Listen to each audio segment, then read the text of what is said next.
Narada was not a dabbler. By the time he approached the sage Sanat Kumara, he had mastered 64 disciplines, the four Vedas, history, mythology, mathematics, astronomy, grammar, logic, ethics, military science, fine arts, and more. The complete catalog of human and cosmic knowledge was available to him.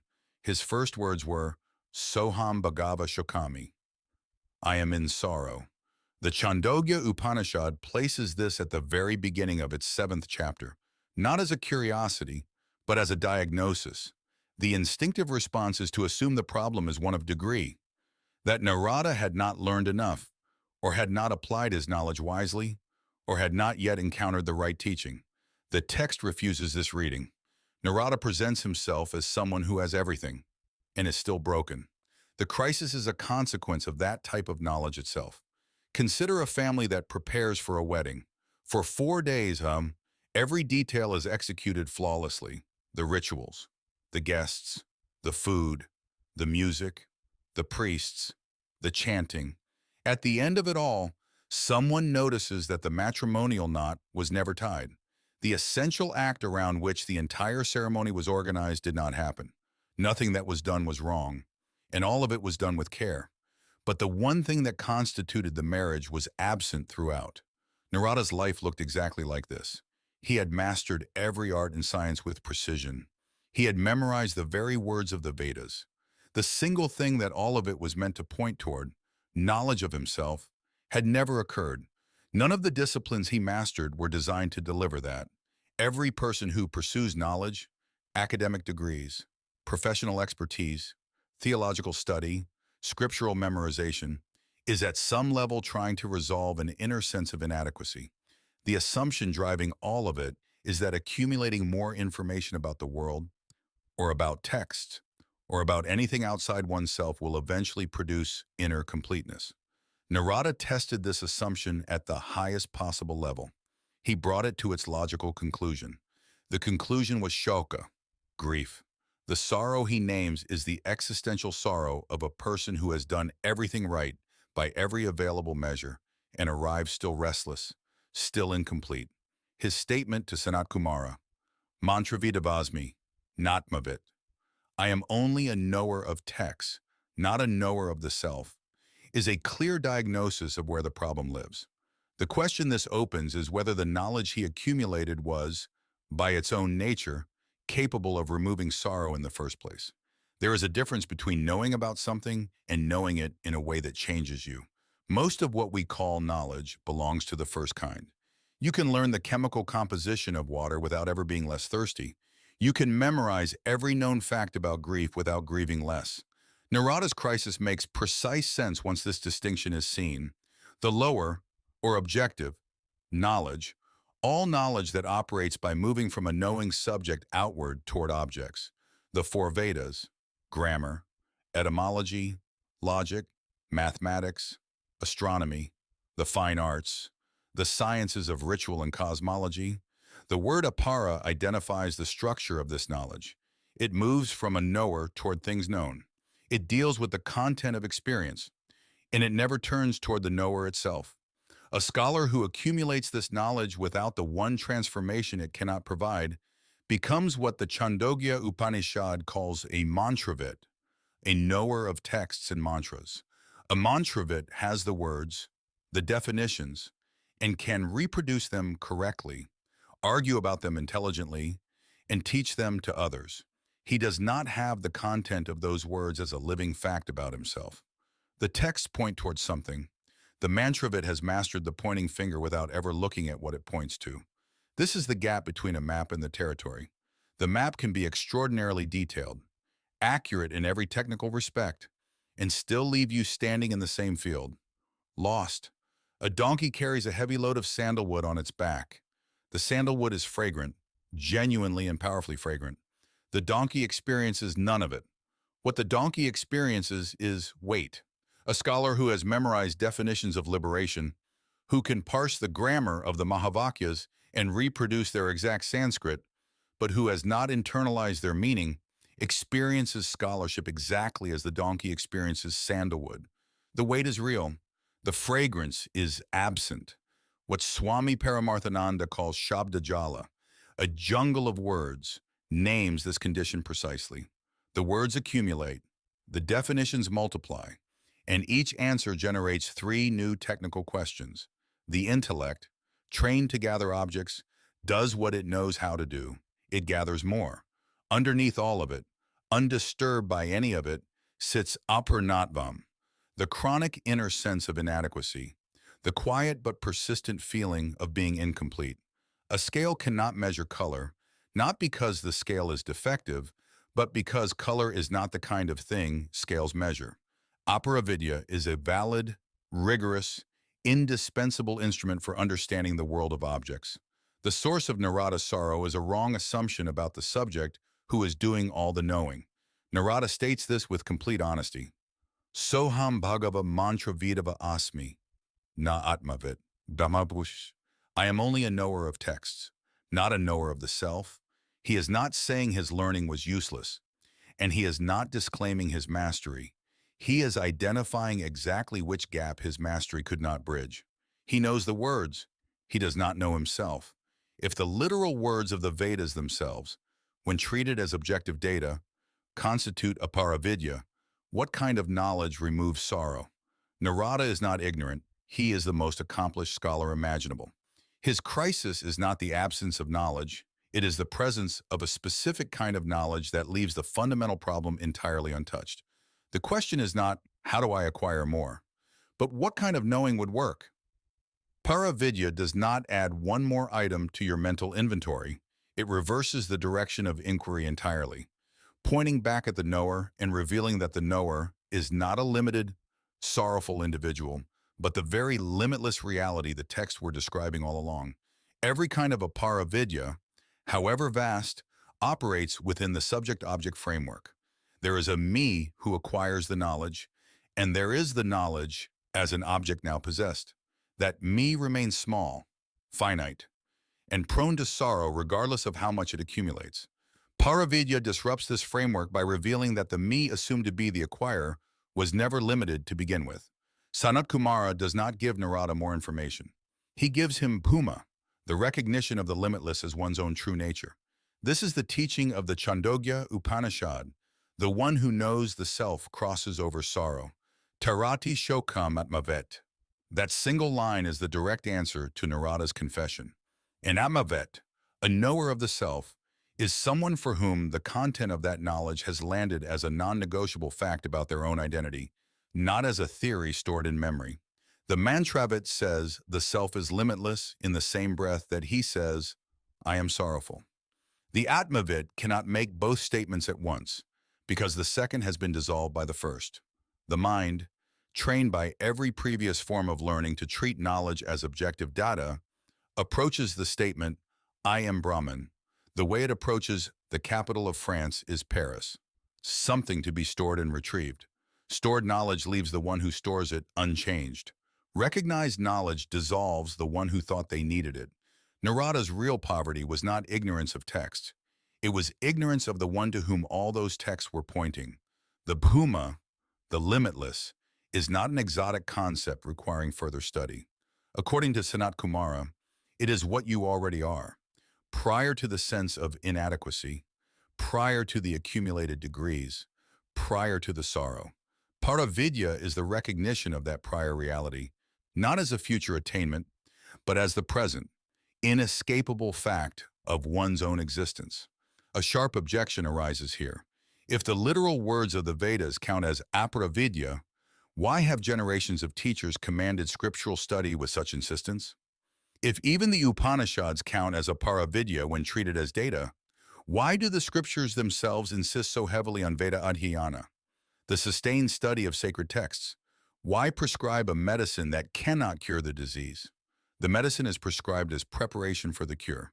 Apara-vidya, including formal scriptural study, grammar, logic, and ritual analysis, functions as sadhana, the means by which the mind is made fit to receive paravidya. The problem is not the study. The problem is stopping there, as though the study were the destination. Scriptural study cultivates vairagya, the growing objectivity toward the world and its offerings, as the logic of why wealth, achievement, and social position fail to remove a pranatvam becomes unavoidable. It builds clarity, the capacity to see the world accurately without the distortion of desperate wanting. Without vairagya, the student who encounters a mahavakya like aham brahmasmi processes it the way they process a chemistry formula, as one more fact to file. The words pass through without landing, because the mind is still organized around acquiring and protecting objects, including the object of being a learned person. The scriptural words remain external to the student's self-understanding, which is exactly the condition Narada was in.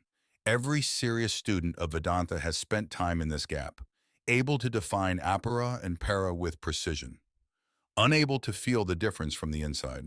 With a mind prepared through study and vairagya, something different becomes possible. The very same Upanishadic sentences that were previously processed as philosophical statements about Brahman as object begin to operate differently. They no longer point at something distant and theoretical. They point back at the one reading them. The objective distance collapses. The statement tattvamasi, that thou art, stops being a claim about an abstract absolute and becomes a direct recognition of what is already the case. This is para-vidya arriving, not as new information delivered from outside, but as the existing fact of one's own presence becoming undeniable. Swami Dayananda makes this distinction sharply. The words of the Upanishads are apara vidya when held at arm's length as data about Brahman, and they become the occasion for paravidya when the prepared intellect allows them to collapse that distance entirely. The text does not change, the student's readiness does. Veda adhyayana is the preparation that makes the landing possible. A student who treats it as the final destination, memorizing, debating, cataloging, mistakes the scalpel for the surgeon. A prepared mind still faces one further requirement: the systematic inquiry that converts scriptural understanding from an intellectual possibility into a lived fact. Here is the gap that stops most serious students. You have studied the text. You can define mithya and explain adhyasa. You have listened to hours of teaching, and you can tell someone else exactly why the self is limitless. When something goes wrong, a relationship breaks, a career collapses, health fails, you are right there at the bottom of it, weeping. The definitions did not hold. The problem is the difference between information and fact. Information is data stored in memory about an object outside you. A fact is something that holds about your own existence right now, without any distance between the knowing and the known. When you know that fire burns, that is information until you touch it, then it is fact. Vedanta. As information sounds like this: the self is limitless, sorrowless, and untouched by mental modifications. The intellect files this under what the scriptures say about Brahman, and it becomes a well-organized theological position. It does not become the operating understanding of who you are. Right now, sitting in the middle of grief, the mind runs a shortcut. Instead of the precise statement, I am experiencing a sorrowful modification in the mind, it collapses the distance and says, I am sorrowful. The subject swallows the object. The witness is mistaken for the witnessed. All the scriptural information in the world, sitting untouched in memory, does nothing to interrupt it, because information about the witness is not the same as being the witness. What is needed is systematic inquiry into one's own nature, guided by a competent teacher working within a traditional lineage, not meditation on a concept, bhasha, and in not repeating, I am Brahman, until it feels real, but sustained, structured examination of what you are, pressing the question until every habitual counterclaim by the mind is met, answered, and outrun. Consider the scientist called in to analyze his wife's tears. He reports water, sodium chloride, trace proteins, chemically accurate, and completely useless to her. Her problem is not a chemical problem. It is an existential one. No amount of correct analysis at the wrong level resolves it. Vichara operates at the right level. It does not give you more accurate descriptions of the self as an object. It keeps turning the inquiry back on the inquirer until the assumed distance between the student studying Vedanta and the self Vedanta describes collapses, not as a feeling, but as an uncontradicted recognition. What Vichara produces, bhis, when it lands fully, is called jnana, abidance in knowledge, not as a memory that can be recalled and then forgotten, but as a stable, operative seeing. The student who has reached jnana does not need to remind themselves that the self is limitless. That statement is no longer a description of something else. It is their own face. The mantravit knows the texts. The atmavit knows themselves. The distance between those two is not more texts. It is inquiry, sustained and directed, until the information becomes undeniable fact. Not about Brahman out there, but about the one who has been reading all along. The shift from mantravit to atmavit is not a shift from an emotional life to an emotionless one. It is a shift in what you take yourself to be while the emotional life continues.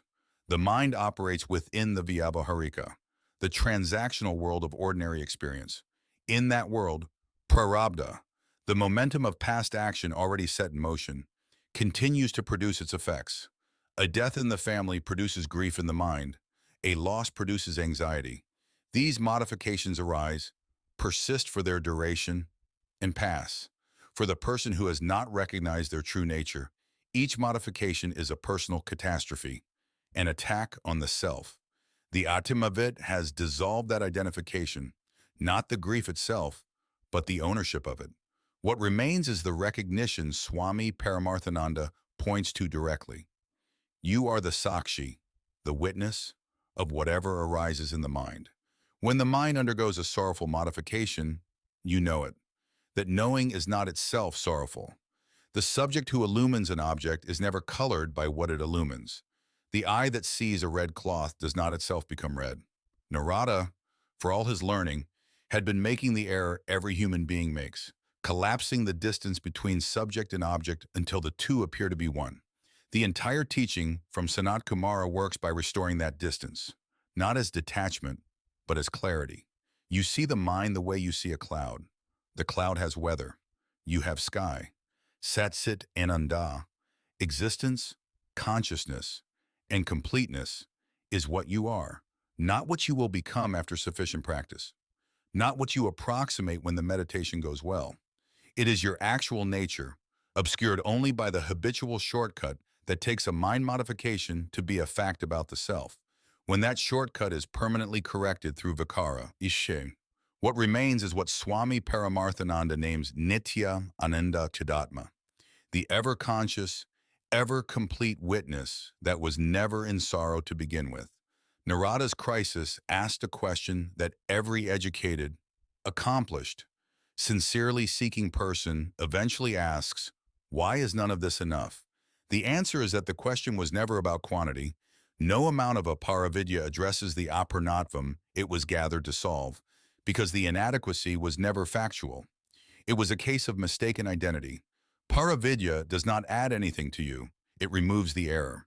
What remains when the error is removed is what was there before the first book was ever opened. The limitless, undisturbed awareness in which all of Narada's learning arose, remained and passed, untouched, the whole time, by any of it. Once you are no longer looking for yourself among objects, the whole of life becomes available differently, not as a problem to be solved, but as the bhuma, the fullness that you already are. Narada's problem was not that he lacked information, it was that he had the wrong subject. Every discipline he mastered, every science, every art, every Vedic text, was a claim about something other than himself. When he sat in distress, he made one more claim of the same kind. I am sorrowful. This sentence, Vichara, which feels so obviously true in the moment of grief, is the central error. Instead of, I am witnessing a sorrowful modification in my mind, the mind collapses the distance and says, I am sorrowful. The sorrow, which belongs to the mind, which rises and falls, which can be more or less intense, which you can describe, gets fused with the one who is aware of it. This fusion is the exact mechanism by which sorrow appears to be your identity rather than your content. Narada's vast education made this worse in one specific way. An illiterate person in grief weeps. Narada wept and could write a treatise about his weeping.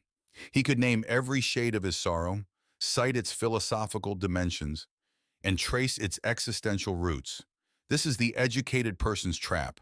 Literacy provides a richer vocabulary for describing suffering, not a way out of it. The articulation is more sophisticated. The imprisonment is identical. The Vedantic resolution does not ask you to stop the sorrow. It asks you to locate yourself correctly in relation to it. The Sakshi, the witness, is the one in whose presence the sorrowful mind appears. Because the sorrow is something you are aware of, it is an object. Because it is an object, you, the one aware of it, are the subject. This is a logical structure already the case.